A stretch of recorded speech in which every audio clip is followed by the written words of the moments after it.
Good evening. Welcome to the Glazov Gang, and the Glazov Gang is back thanks to you, our fans. Once again, this is a fan-generated show now, so if you like the Glazov Gang and want to see it keep going, please support our show. Go to jamieglazov.com and give us your support. Also, please subscribe to our YouTube channel. You'll see a little red box on the bottom corner of your screen. Please subscribe and click the button that says Instant Updates. What an honor and privilege it is to have two superheroes with us tonight.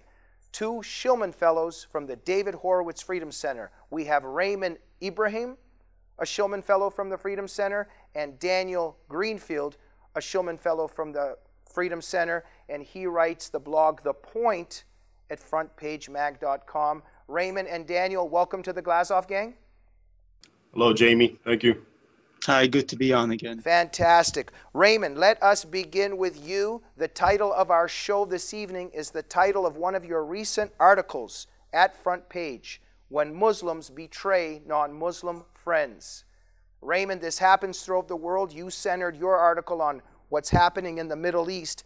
Tell us about how Muslims live with their neighbors peacefully, maybe for 5, 10, 20 years, but when the numbering gets large and when Sharia takes over, something happens, even to people that were behaving as if they were your best friends for decades. Raymond? Absolutely. Sure, Jamie. Basically, that article is based on some of the recent events that have been happening under the Islamic State or ISIS in the areas of Iraq and Syria.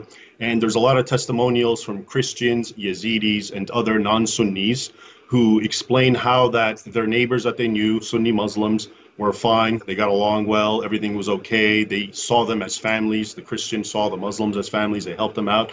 Sometimes they took care of their women and elderly people.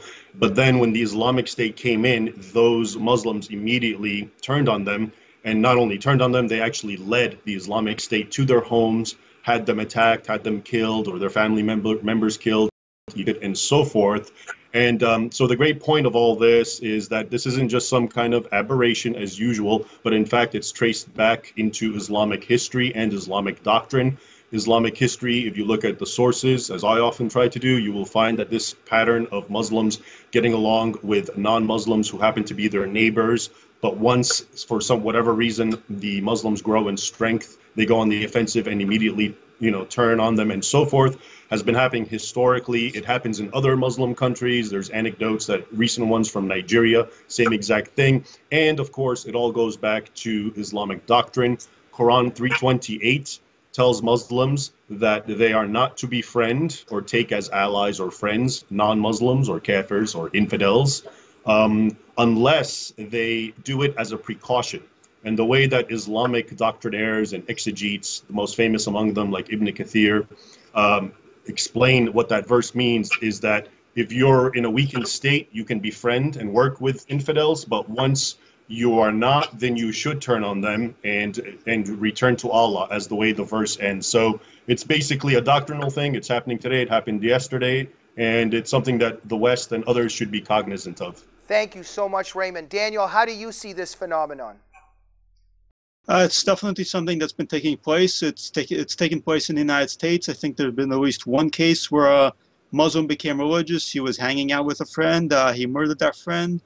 This sort of thing does happen, and unfortunately it happens because Islam, as pointed out, Islam tells people that their Islamic connections are supreme over their human connections. They should subjugate their human feelings, even their personal identity, even their lives to Islam.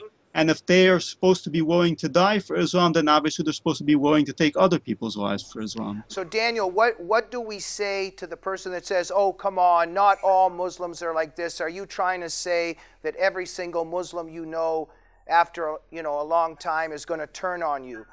This is clearly not about necessarily every Muslim person, but it's about a Muslim person that might be following the teachings of Islam. Your view, Daniel? Well, we have to distinguish between Islam, the ideology, and the individual Muslim who is a person like us who has some of the same feelings and thoughts that we have. Now, Islam is a totalitarian ideology like, for example, Nazism or communism. Not all Nazis were necessarily monsters. But at the same time, when you have an ideology that tells you that some people are subhuman, that there are circumstances in which you ought to kill some people, then you're essentially a ticking time bomb. You might be a very nice person at the moment, but when the right triggers are pulled, when the right set of events are put into place, then you might turn on anyone conceivably. And that's really the danger here, because it's not just that people are necessarily bad, it's that bad ideas make people bad. Right. Now, Raymond, the typical leftist, and I know about 1 million of them, that would say, but I have this wonderful neighbor and he's such a nice guy. Why are you spreading hatred against him?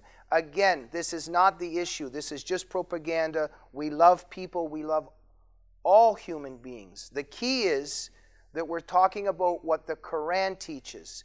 Could you, Raymond, briefly reiterate what the Quran actually says once again about having non-Muslim friends and why this is happening? Absolutely, Jamie. There's a number of cornerstone verses in the Quran that form a doctrine that in Arabic is called al-wala' wal-bara', and which, I translate it as loyalty and enmity, but more generically and simply it could be love and hate. And my first book, The Al-Qaeda Reader, if you want to read about it, there's a 70-page treatise written by none other than Ayman al-Zawahiri, the current leader of Al-Qaeda. And he'll give you all the verses and the sources and so forth. But in a nutshell, the Quranic verses, like the one I referenced earlier, 328, make very clear that Muslims are not to befriend, not to ally with anyone who's not a Muslim. There's another verse that you can look up. It's in that passage. It's in the article that you mentioned that I recently wrote. That verse actually says Muslims cannot befriend non-Muslims, even if they're their fathers, their mothers, their kin. And so that there's a clear distinguished line between the believer and the non-believer. But there's caveats, like we mentioned. And for example, the concept of taqiyya, or lying, which is all traced back to the Quran, including the verse I mentioned, 328, is basically that if you are under the power of the infidel or his authority, you are, according to Islamic teaching, allowed to dissemble your beliefs. You can say you're not a Muslim. You can say Islam's a religion of peace. You can say anything you want. But once Islam does reach that point where you can actually now go on the offensive in a successful manner, you are supposed to do so. So those stories referenced in Iraq and Syria with those Muslims, once ISIS came in and they turned, is a perfect example of what's being taught in the Quran. Thank you so much. Daniel, I want to ask a question, but before I do, any thoughts on what Raymond just said? Well, it's absolutely true. And again, as I've said, an ideology, a bad ideology, is a very dangerous thing because it can make even good people do bad things. Daniel, why should this be of concern to us in America?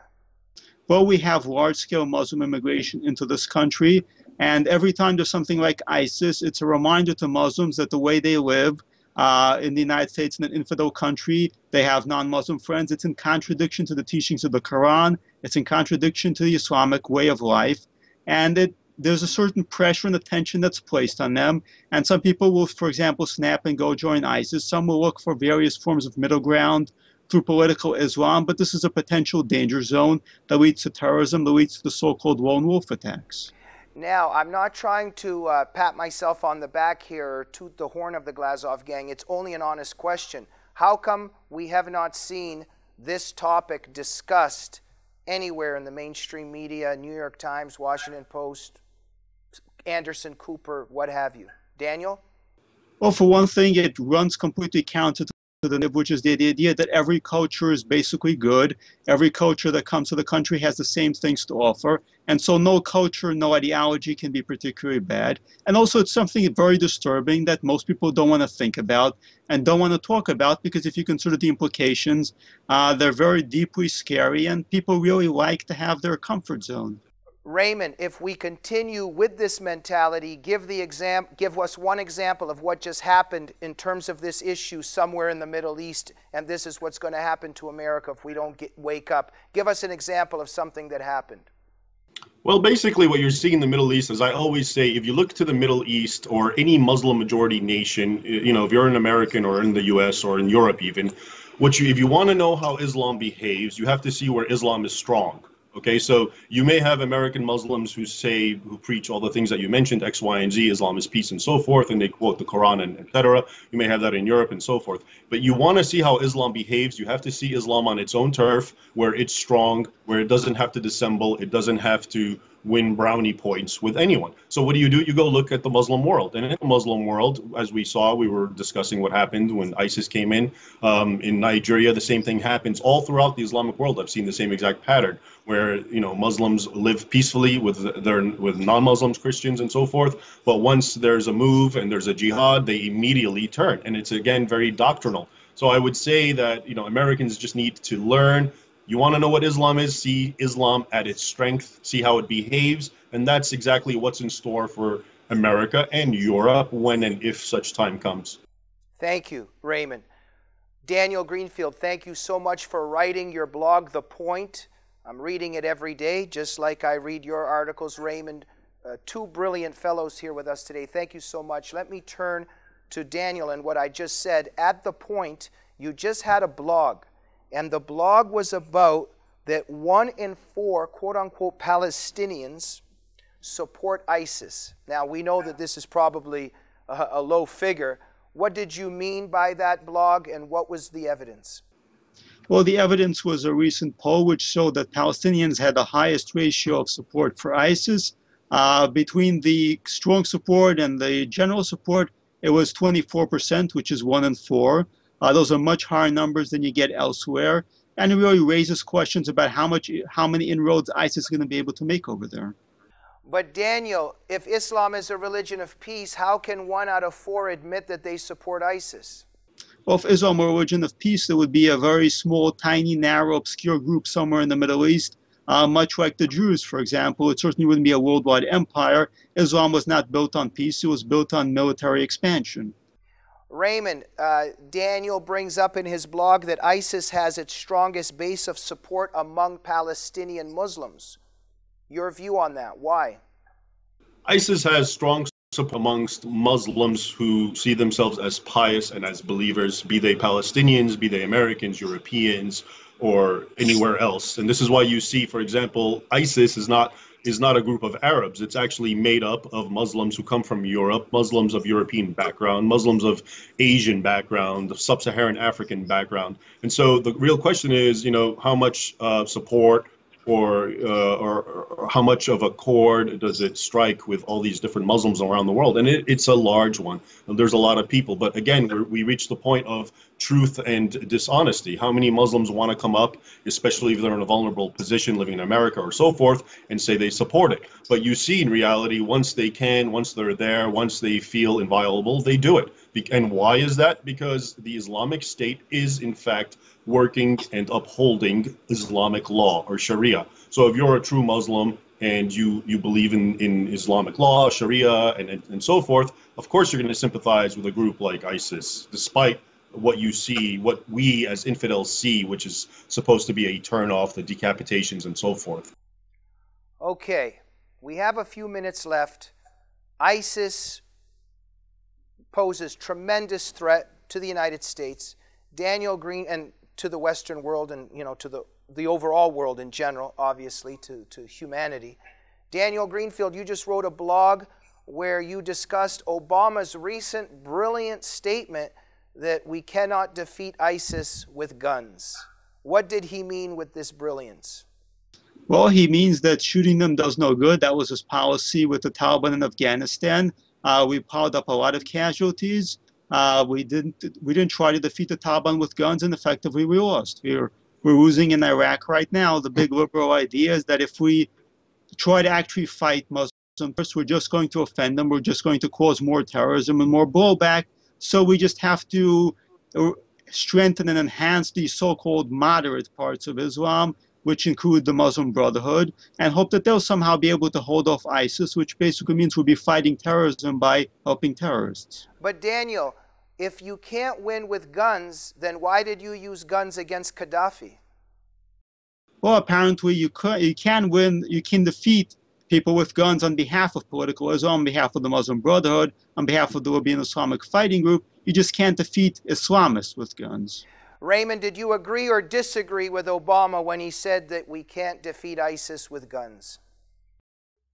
Yes, theoretically you can defeat anyone with guns as long as they're mortals. But I do understand the idea of ideology and wanting to combat it. The great irony to me is Sure, if you want to really get to the source of it, as Mary Harf of the State Department once said, she said we have to get to the source, which is, lack of job opportunities. If that's how you're functioning, then obviously you're way off. If you do want to get to the source of the ideology and attack it, I'm behind that. But we have an administration that won't even use the word Islamist jihadi terrorism, won't use the word jihad, disallows the information or the study of Islamic teaching in war and so forth. So they are not even allowing us to address the ideology, and therefore it's an obvious just both hands tied behind our backs. Gentlemen, we have run out of time. 30 seconds each, please. We begin with Daniel, 30 seconds. The Daniel Greenfield wisdom of the week. Well, what it comes down to is really our willingness to explore the truth and open ourselves up to the truth no matter where it takes us. That's really what distinguishes us from Obama, who insists on pushing the same nonsense, that ISIS has nothing to do with Islam, that we have to somehow hug our way out of this. And we have to deal with the hard and the difficult facts and the unpleasant facts. And those facts may not be appealing to people. People may find them disturbing. But at the end of the day, the truth offers solutions while lies offer no solutions at all. Daniel Greenfield's wisdom from the east side. And we finish with Raymond Ibrahim's wisdom from the west side.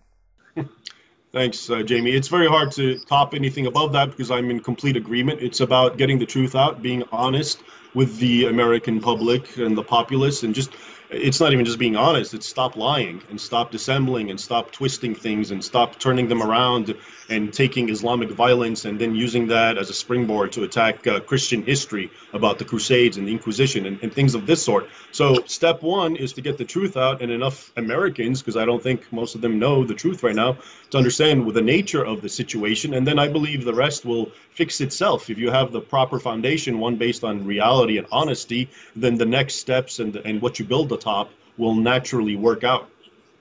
Thank you so much, and thank you for being the truth tellers, and the Glazov gang tries to build the truth and tell the truth. Before we leave, on a scale of 1 to 10, Raymond, Ibrahim, how much do you love the Glazov gang? Oh, 10. 10? 15. 20. 15? Daniel Greenfield? I was going to go with 11, but, I'm going to have to top Raymond, probably go to 16. Okay, this is the stuff I love to hear. Raymond Ibrahim, Daniel Greenfield, honor and a pleasure to have you on the Glazov gang. Thank you. Thank you, Jamie. Will you come back when invited again? Absolutely. Thank you. Thank you, Daniel. Thank you, Raymond. Glazov gang viewers, remember this is a fan-generated show. Please support the show at jamieglazov.com and subscribe to our YouTube channel. What an honor it is to have you as our viewers, and we'll see you on the next episode of the Glazov gang.